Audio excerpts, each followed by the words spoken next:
Assalamualaikum warahmatullahi wabarakatuh. Balik lagi di komunitas Depok gue Depok.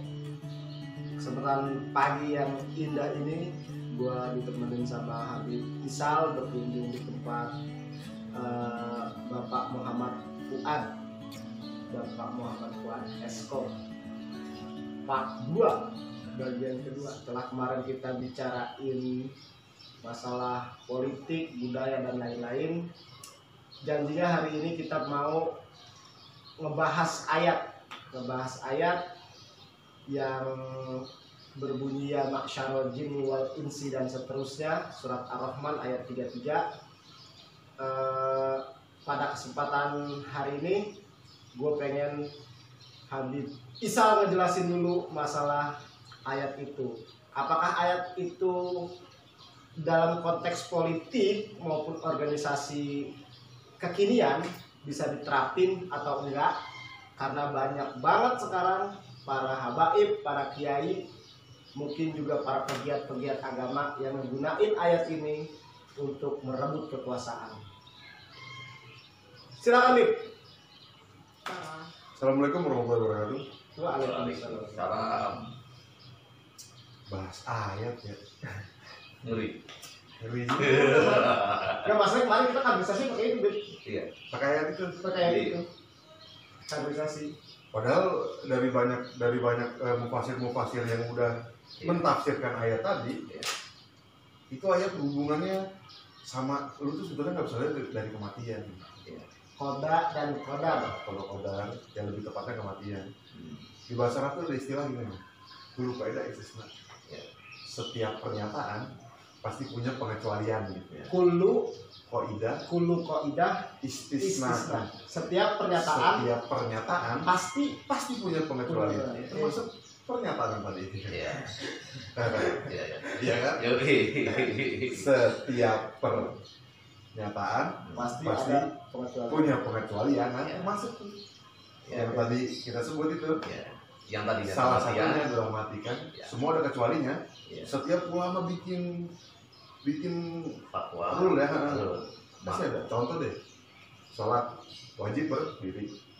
Kalau sakit ya duduklah. Ada kecualinya gitu. Pasti itu. Makan babi haram. Kecuali gitu. Berat kan gitu. Ada masalah apa-apa gitu. Sama kayaknya gitu.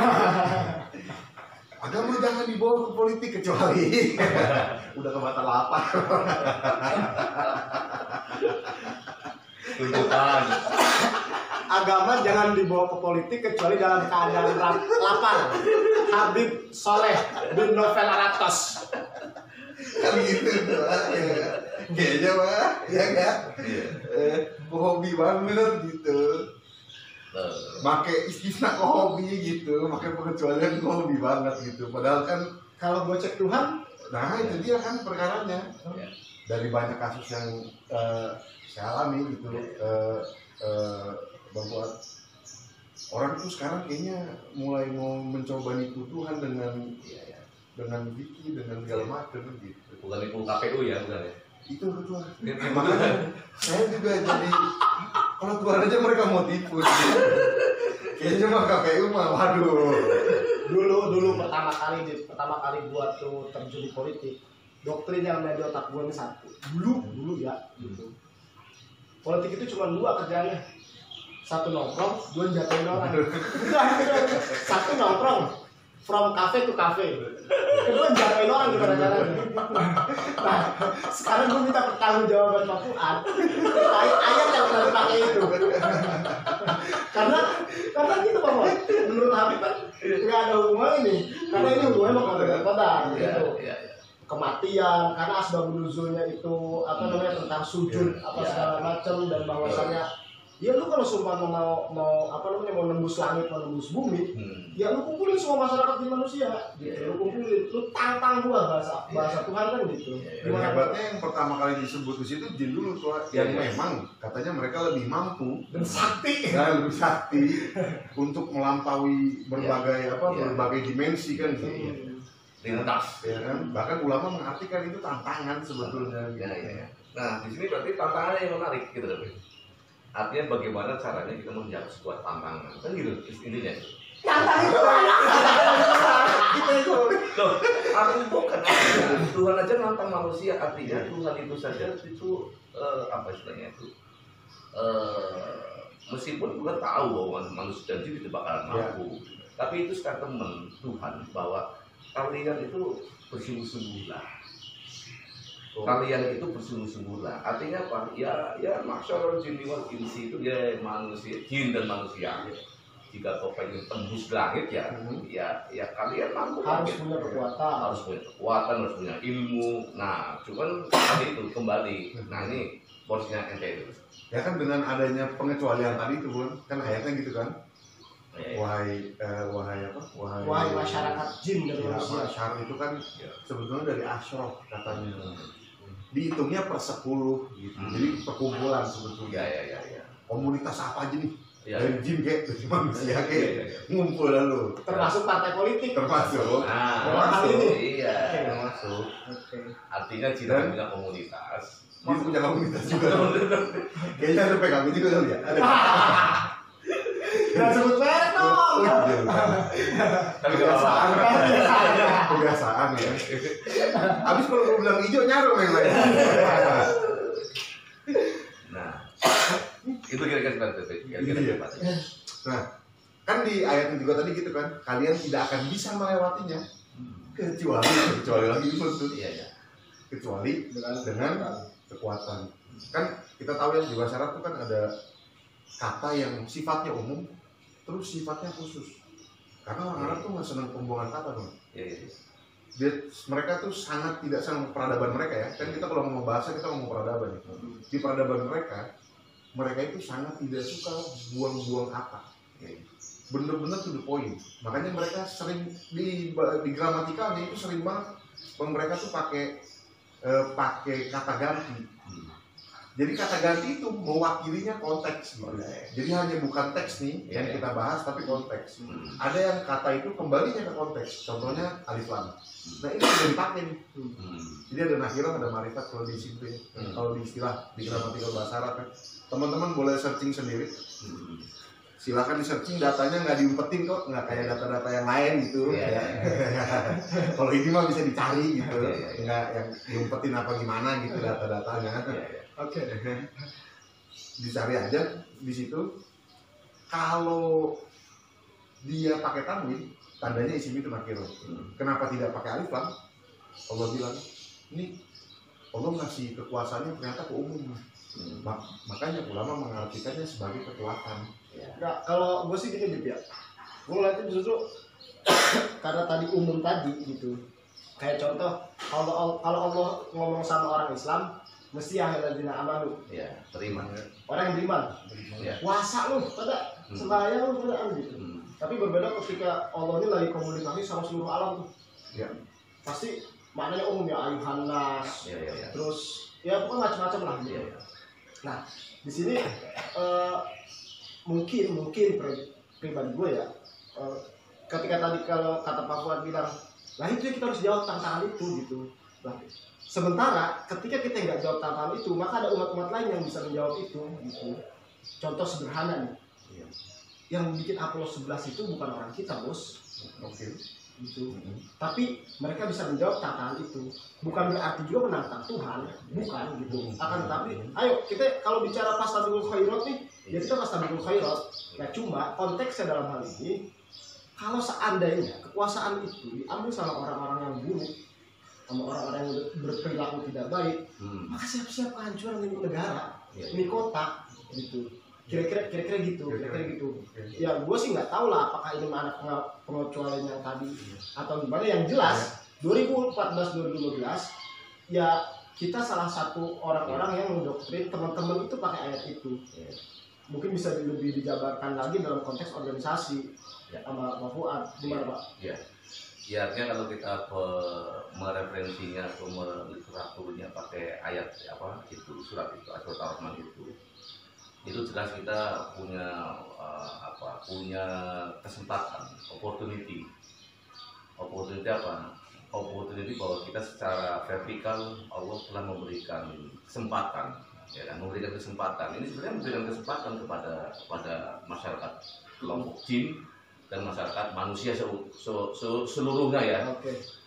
Karena di sini itu tidak cerita tentang Islam semata-mata gitu. Artinya bahwa ini adalah motivasi. Yang perlu dicatat, ini adalah motivasi dari Allah. Padahal Allah punya kekuasaan. Tapi di dalam memotivasi makhluknya ya, itu tetap memberikan semangat. Ya, iming-iming gitu. Artinya apa? Artinya bahwa di sini kita benar-benar menggarisbawahi apapun yang dilakukan oleh Allah itu tidak pernah ada yang namanya negatif, itu nggak ada. Jadi kalau bahasa untuk manusia, kalau bahasa woro-woronya, lu punya kota namanya kota Depok nih. Iya. Ya, lu mau jadi apa nih kota Depok? Iya, betul. Ya kan kalau Allah mau jadiin sekaligus bisa ya bisa, Bisa. gitu. Bergantung ibadah arubun Ya bisa aja. Sama, Tapi gitu. kenapa Allah menciptakan beberapa fase, beberapa kelompok, beberapa firqah dan lain-lain. Oke. Artinya itu di sini pertama yang harus kita awali adalah tentang kesadaran. Ya. Kesadaran bagaimana kita menghadapi persoalan-persoalan di depan mata kita. Kalau kita kesadaran politiknya kuat, apalagi ditambah basisnya adalah kesadaran keagamaan, yang bahasa orang sono itu adalah, saya lebih senang dengan bahasa tasawufnya gitu kan. Itu bagaimana kita bisa mengikatkan diri kita dengan Allah, juga bisa kita menerjemahkan diri kita dengan lingkungan. Nah, ini yang harus kita pahami bersama. Nah, motif-motif inilah yang kemudian kita ambil sebagai ibroh, sebagai pelajaran untuk bisa kita mengawal kesadaran sampai tuntas, sampai akhir sebuah perjalanan. Nah, ada semacam kesadaran, ada proses. Orang yang mohon maaf mau masuk Islam, mau jadi iman, mau jadi kafir, mau jadi apa, itu adalah ada prosesnya. Ya, dari hasil memotif Allah ini kita harus sadar, oh iya, ternyata gitu.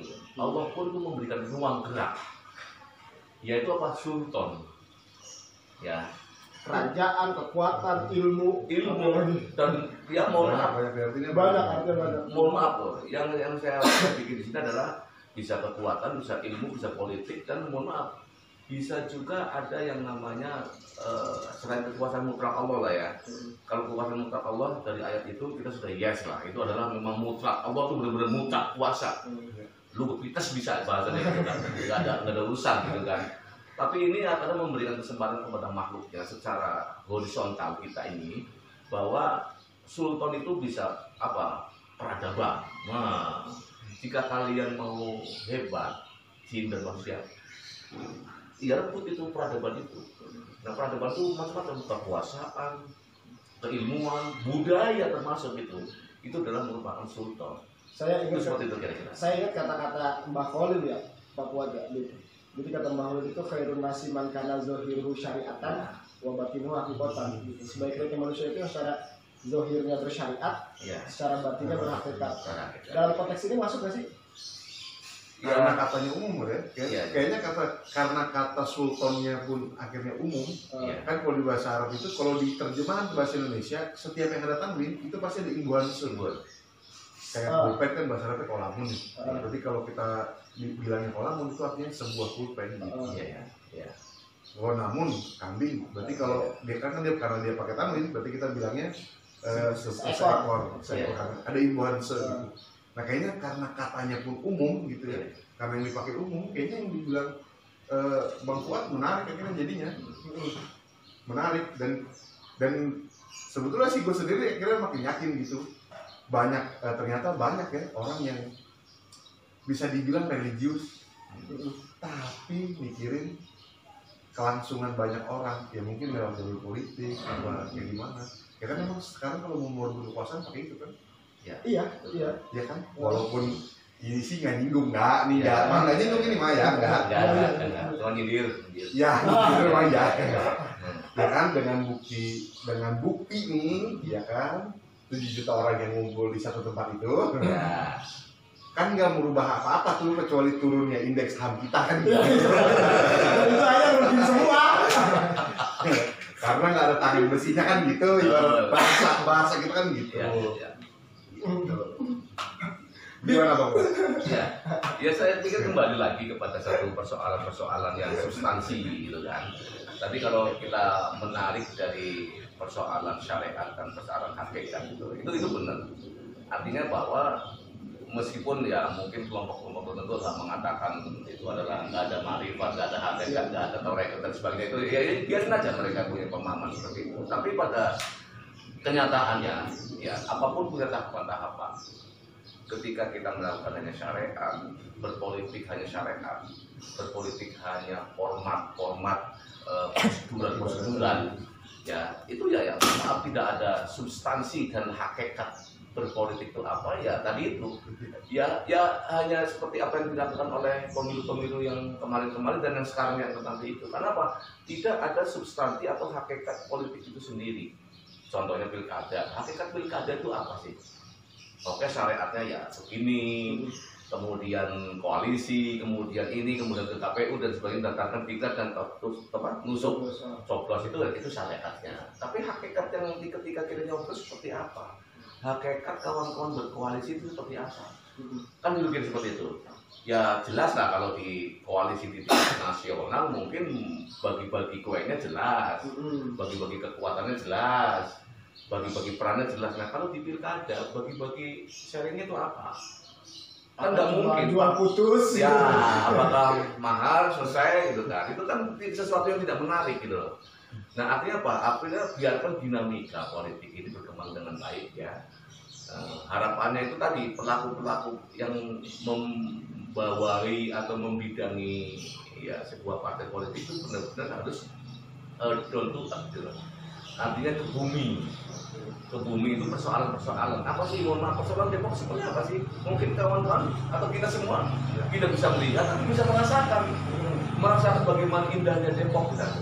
Atau calon warga Depok merasakan, tapi apa sih mengetahui ya, tapi apa yang mau kita apa endapkan untuk menjadi sebuah gerakan yang Depok lebih berubah. Nah kemarin itu Pak Fuad, Hamid itu pernah ngomong Ya.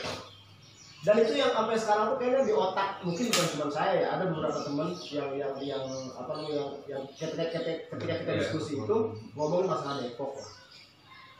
Ada pernyataan Habib Rizal tuh bahasanya bagaimana Rasulullah mau datang ke Depok kalau kotanya penuh sampah. Gitu. Ya. Sementara Rasulullah itu cinta kebersihan. Yang kedua, ternyata Rasulullah itu politisi ulung, Pak. Yang visioner gitu. Yang benar-benar visioner. Bagaimana Rasulullah ngerebut Mekah dengan cara hijrah, bagaimana Rasulullah ngebaiat sahabat masuk ke kota Madinah gitu. Ini kan yang harusnya bicara bab politik itu bisa kita implementasiin. Betul. Ya artinya kembali lagi motivator bahwa ternyata Allah itu di ayat di surat Ar-Rahman tadi itu adalah memotivasi kita. Artinya apa? Artinya bahwa apapun gerak langkah kita itu yang namanya motivasi itu penting. Nah sekarang persoalannya itu bagaimana caranya kita membumikan ayat-ayat langit itu menjadi sesuatu yang lebih komprehensif, bisa dilakukan oleh masyarakat semua. Yang tadi tahapannya apa? Udah jelas orang tua sudah mengatakan ada syariat, ada tarekat, ada hakikat, dan ada ma'rifat. Itu jelas kok. Meskipun kapan kita bisa membagi-baginya kita belum tahu kapan ya, itu seiring berjalan.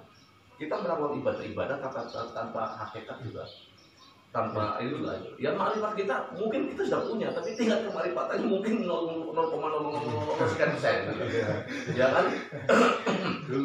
Dan itu setiap manusia, Pak. Dan saya yakin Allah sudah memberikan. Karena siapa yang tidak mengenal Tuhannya? Siapa tidak mengenal dirinya? Siapa yang tidak mengenal dirinya? Karena dia tidak mengenal Tuhannya. Itu kan yang disebut itu. Nah, artinya apa? Artinya bahwa sekali lagi kembali kepada ayat itu tuh ayat yang ya namanya ayat ya sangat mulia ya. Itu tidak hanya sekedar menantang jin dan manusia, tapi menantang kita sebagai komunitas alam. Nah, komunitas alam kan di sini. Artinya kita harus berdamai dengan jin, ya kan? Berdamai dengan manusia, dengan corona. Itu benar tuh. Pak Jokowi itu sudah benar. Kita harus berdamai dengan corona.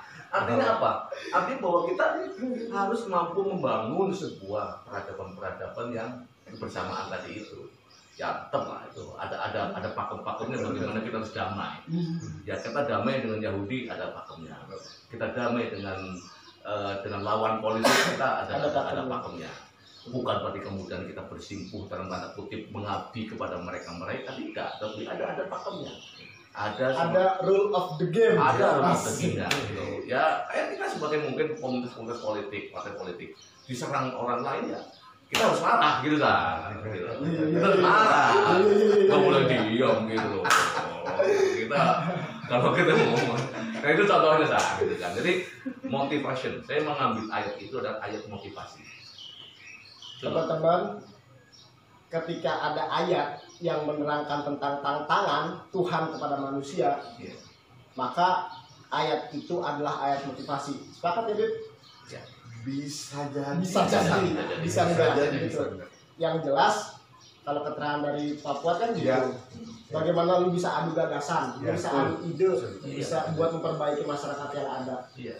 Kan ujungnya sultan kan. Iya. Sultan ini menurut jelas kalau kita konteks akidah ya pasti Allah gitu kan. Sultan kekuatan Allah gitu kan. Tapi kalau konteks kita sebagai horizontal base ya, artinya bahwa kita pada satu peradaban kita, yaitu sultan itu adalah ilmu pengetahuan, bisa politik, bisa kekuasaan itu. Seperti itu. Semalam itu yang kita sempat baca-baca, Pak, kekuatan itu di mana umum, di mana umum ya dari semua stakeholder pada akhirnya. Kalau emang lu mau keren, mau hebat, mau segala macam, ayo, masa lu kalah umat lain kira-kira gitu. Betul. Kalau orang politik bikinlah partai politik. Berprosesnya di situ, rebut kekuasaan. Karena mohon maaf tuh, partai politik lahir, ya itu fitrahnya itu adalah merebut kekuasaan dalam konteks demokrasi ya. Tapi tidak menghalalkan segala cara. Dalam menciptakan sultan. Ya, itu adalah itu. Jadi nggak usah alergi, nggak usah apa dan sebagainya. Era demokrasi ini bangun suasana politik yang beradab. Itu yang ditandai pun. Membangun suasana politik yang beradab. Muhammad terus ditandai. Eskom. Satu lagi nih, yang mau jadi yang jadi ganjelan. Tadi lu ngomong 7 juta di sono. Ya, di sono, 7 juta di sono. Itu nggak merubah apa-apa juga. Kegaduhan ya. Merubah indeks berat. Iya. Merubahnya indeks saham yang tadinya stabil turun. Sama indeks keinginan gitu. Jadi yang 7 juta sekarang imannya udah menambah lah. Keinginan gitu. Nah, walaupun baru gitu karena memang agama itu belum ada legalitasnya ya. Belum, jadi kan nggak ada patokan tertentu ya. Orang ilmu agamanya banyak tuh kan nggak ada patokan tertentu. Tapi nyatanya kita memang bisa ngelihat itu dari bacot. Iya, dari bacot gitu ya. Gue tadi nyari kata yang bagus loh Bun ya. Kenapa kok bacot ya? Kenapa diain? Kenapa kok bacot yang dikasih Bun? Harus beradab ya. Baru mau bilang gue beradab tadi Bun. Kenapa nanya bacot? Keceplosan. Bawaan emosi. Nah kan, ya ini balik lagi nih sama kalian juga bisa lihat ini di podcastnya salah seorang apa ya yang baru kemarin masuk Islam nih gitu. Nah, sebut namanya di salah satu podcast dia ada tuh musisi yang sekarang mulai jadi apa? Mulai mendeklarasikan dirinya politisi yang katanya matinya mau jadi filsuf gitu. Yang mau audisi jadi wali? Tuh lihat yang ngerasa dirinya sama Gus Dur, yang merasa dirinya setingkat gitu. Padahal bukan siapa-siapa yang bukan apa-apa juga. Padahal ilmunya mana tidak iya kalau kata pesantren. SD juga belum nih. Kita kan syarat mau kritikal filosofi kita harus punya literasi kan gitu ya. Oh iya. Literasi kan dibutuhkan gitu lu. Ini orang nggak pernah baca apa-apa, ngerasa dirinya sama Gus Dur. Dulu ibtidaiyah jangan lupa lah. Jurnia itu sudah hatam. Itu dia. Apa lah? Iya. Sekarang nggak tahu dia ibtidaiyah ini dia. Gimana dia? Kok mampu bilang dirinya tuh selevel sama Gus Dur gitu. Dan dia bilang acara yang di sono itu tadi katanya kalau Allahyarham Kiai Haji Abdurrahman Wahid masih hidup, katanya beliau akan dukung itu. Kan nonsen ya. Ya buat kan gua pribadi nggak pernah ketemu Gus Dur, tapi kita lihat karyanya dan kita lihat betapa banyak omongan beliau yang sekarang jadi kenyataan. Sangat jadi kenyataan dan pecah banget. Banyak banget sekarang orang yang mulai ngeh. Ini kalau kita ngomong 0102 ya. Yang 02 ini sekarang banyak banget ngeh nih. Udah nggak ada. Banyak banget ngeh gitu. Ternyata bener ya omongannya gitu. Makanya saya dulu habis keluar pesantren Pak ikut grupnya. Ikut grup anti Gus Dur gitu. Ya kan. Ya biasa lah. Nah makanya satu lagi nih. Gua kutip omongannya Pak Haji Pragiwaksono. Sangat menyedihkan kalau orang tuh opininya terbangun hanya dari 1-2 orang atau 1-2 buku. Gue setuju banget tuh dengan omongan dia. Ya karena sekarang orang berpolitik dia nggak mikirin buat apanya Pak. Kalau buku masih mendingan. Akhirnya Ini broadcast ini masalahnya. Itu loh. Akhirnya tadi tuh yang Bang Fuad bilang kita berpolitik akhirnya hanya tahu syariatnya tanpa tahu hakikatnya. Itu yang Ahmad Dhani, Bib. Ini disebut juga. Oh, enggak gua. Bapak disebut juga. Baru. Enggak, masalahnya gua taunya kan dia musisi, Bos. Dan dia mendeklar di situ kalau musisi terus bermetamorfosis jadi politisi yang sekarang menyatakan bahwa dia itu soldier, fortune mungkin kayak Metallica gitu. Iya sih, gue sih nggak sepakat juga. Ya iyalah. Ya jauh lah. Dari sisi kemanusiaan aja nggak bisa dikomparasi. Kan kebanyakan tokoh agama gitu. Dengan katanya tokoh agama tidak tahu tentang 3 yang dia ngomong di podcast itu kan dia ngomong 3 nih. Ada yang modelnya syariat, seperti Habib Rizik. Ada yang modelnya hakikat seperti Gus Dur. Ada yang satu ini stakeholder katanya Islam sebagai stakeholder terbesar di bangsa ini. Ya. Owner sebagai owner gitu. Nah ini kan kita udah tahu dari lama ya. Iya. Jangan dibolak-balik. Kita yang bukan tokoh agama waktu itu, hanya anak ibtidaiyah. Iya. Kita udah tahu nih. Nah dia nih dengan sangat bangganya di situ. Oh enggak, Bi. Dia ngomongnya mualaf, ya wajar lah. Iya, anak baru. Dia ngomongnya mualaf. Ya, makanya harusnya kayaknya dia ngobrolnya sama kita gitu ya. Supaya rada sedikit meningkat gitu. Ya karena lucu kok bisa sama gitu. Kok dia ngerasa dirinya dan pendapatnya akan didukung sama Gus Dur. Nah kita tahu, Bang, kita tahu betapa banyak omongan dia yang jadi kenyataan sekarang. Yang di zaman beliau hidup banyak banget orang nggak ngerti. Banyak banget orang nggak ngerti omongan beliau. Ya sangat beda. Waliullah jangan dilawan, kan gitu. Kita bisa plot ke situ ya, kita bisa plot ke situ. Tapi ini kita tarik garisnya agak ke lebih human gitu. Tapi kalau gini, Bi, saya kembali lagi tadi dengan konteks tadi ayat tadi, surat tadi itu, ya masalah sini wal insi dan seterusnya itu. Ketika kita punya pengalaman yang indah waktu silaturahim dengan Gus Dur itu. Tahun 2000 berapa? 2005 apa 2006 sesuai itu saya tidak lupa. Nah itu saya ngadu lah, pokoknya aktivis-aktivis Jawa Barat tuh ngadu lah ke Gus Dur tentang pergerakan ya politiknya kita gitu kan. Nah setelah dari kota A Cianjur ngadu, kemudian Sukabumi ngadu dan sebagainya, giliran saya ngadu gitu. Ngadunya saya begini, Gus, kenapa sih ya kok partai anu itu partai besar, kita itu susah untuk melawan mereka. Saya minta kisi-kisinya supaya bagaimana cara menghadapi seperti apa untuk memenangkan atau melawan politik ya, bukan melawan secara tanda kutip ya, jangan jadi negatif itu, untuk bisa menyeimbangkan antara gerakan mereka dengan saya.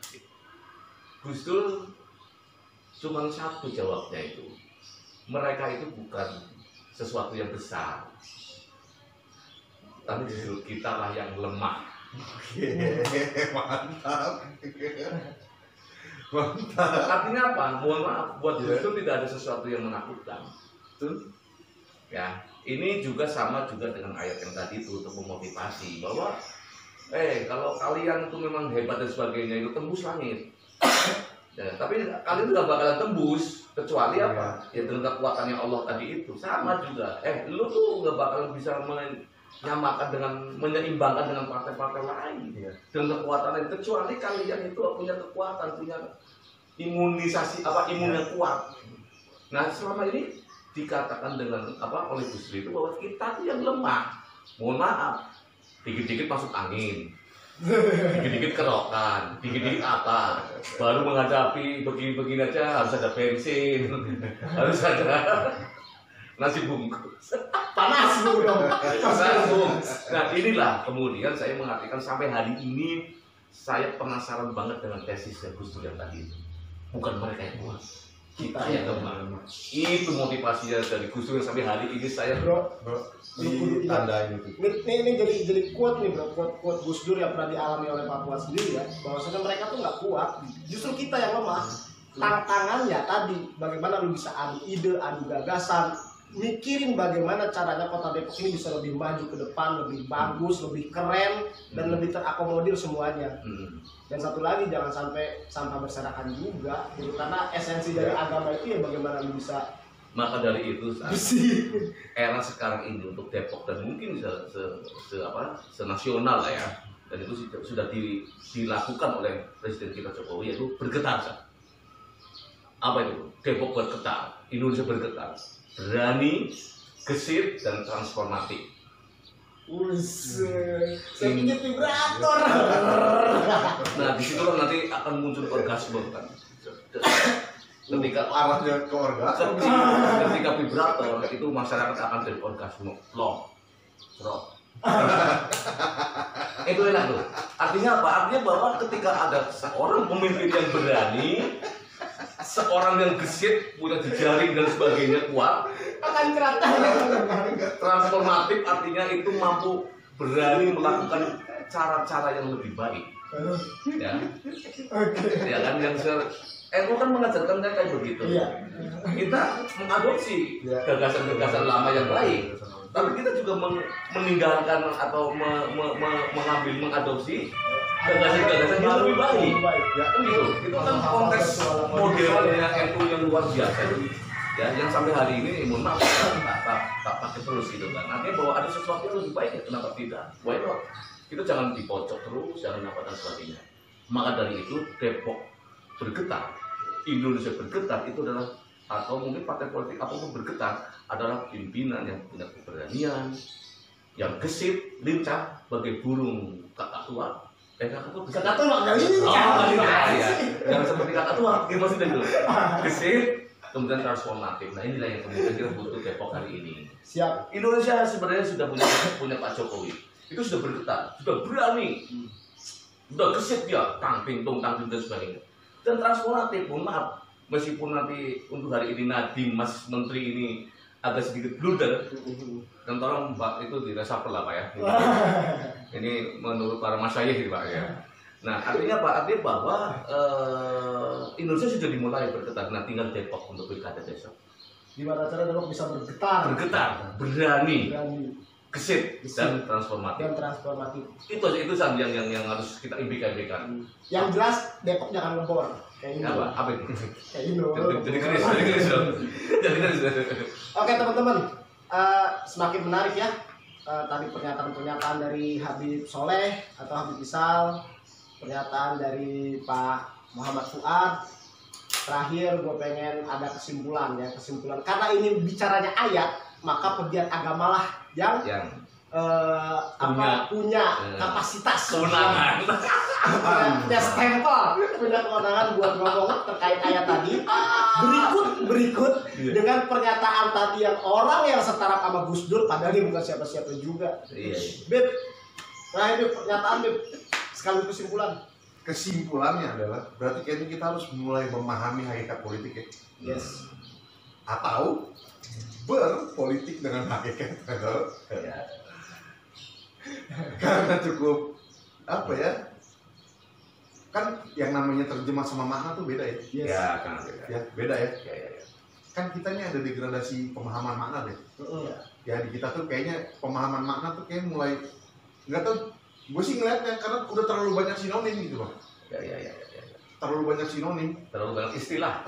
Iya gitu, terlalu banyak sinonim ya lebih tepatnya gitu karena ini tuh sebetulnya bikin kita tuh jadi turun, jadi susah buat memahami rasa yang ada gitu.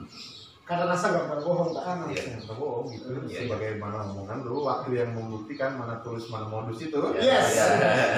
Ya kan? Oh, akhirnya waktu yang jelas membuktikan Gus itu bukan model Gus ya. Bukan di situ kan. Oh, bukan. Ini bukan gitu. Jangan kebanyakan nyikat orang ini kita ya. Kalau kata Sutasan kita kan kebanyakan main apa? Menari di gendang orang. Di gendang orang gitu.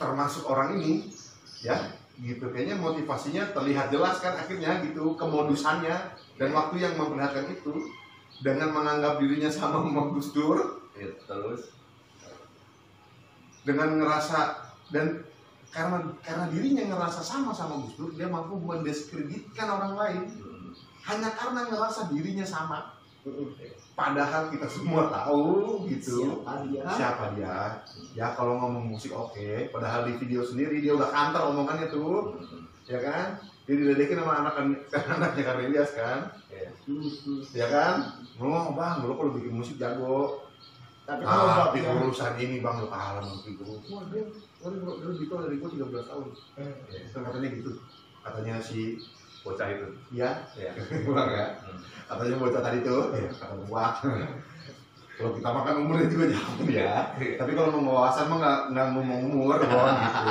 tetap gua garis bawah itu ya karena wawasan memang tidak pernah melihat umur terbukti ya bocah tua nakal itu gitu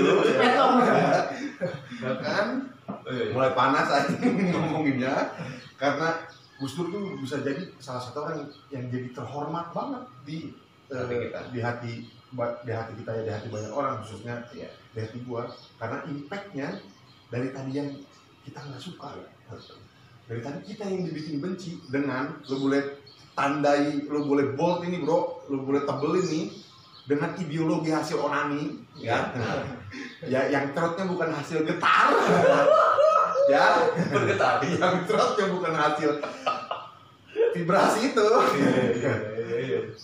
karena ideologinya hasil onani ya gue bisa benci banget waktu itu bang sama Gus Dur bisa benci banget sama Gus Dur hanya dengan lewat omongan orang itu dia tanpa kita tahu beliau waktu itu ternyata luar biasa kita yang nggak ngerti makanya wajar kalau beliau ngomong begitu ke anak buahnya bukan orang yang kuat lu yang masih lemah berarti gue bisa ambil kesimpulan ya dia onani itu dia Papua terakhir ideologinya onani padahal di orang yang dia bilang tadi tuh jago yang diakui kejagoannya orang yang diakui kejagoannya sekelas Bang Rocky Gerung mengakui kemarifatan Gus Dur itu videonya yang lain kayaknya lu makin emosi deh emosi aja karena banyak banget yang begitu termasuk ya benar kata itu nakal nih baru gue yakin belum ada kitab yang dibaca dia bohong gitu bisa juga belum tentu lah makanya gitu ya paling kan terjemah dia bisa baca gitu tapi gue yakin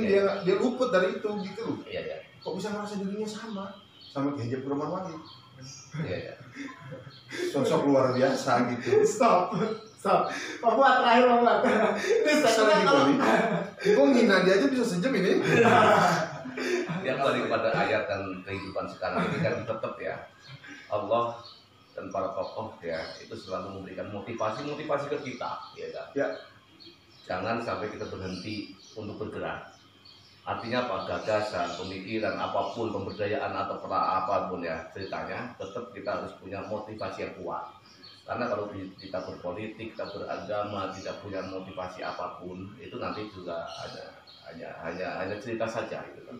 Tapi motivasi itu harus terarah ya motivasi yang punya tahapan motivasi yang kemudian bisa kita lakukan dan motivasi yang tidak belum bisa kita lakukan kalau Allah mengatakan katakan bahasanya menantang makhluknya itu dengan kata-kata sultan itu kan aku bisa tembus langit dan sebagainya itu adalah sebuah motivasi yang kuat untuk kita bisa beradab ya kan artinya beradab apa ya kekuasaan tadi salah satunya atau sultan tadi itu dimaknai dengan peradaban, dengan ilmu, dengan apapun lah ya atau kekuasaan tapi itu bukan ada ininya ya ada hierarkinya ini hanya sebatas kita manusia atau masyarakat yang kemudian oh ternyata di sana juga ada sesuatu yang mulia yang kita cita-citakan. Itu yang menjadi titik kulminasinya. Dan sekali lagi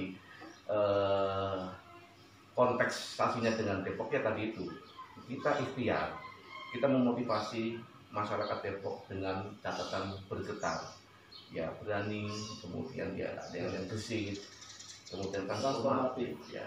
Nah itu bisa kita bedah yang lebih lanjut lah ya untuk mengatakan seperti itu. Siap nih. Ya. Habib Soleh atau Habib Izal yang telah meluapkan emosinya pada pagi hari ini sambil ngopi, sambil ngerokok, sambil emosi karena ada oknum umat Islam yang sok-sokan gitu menyamakan dirinya dengan orang yang mungkin sama-sama kita hormatin.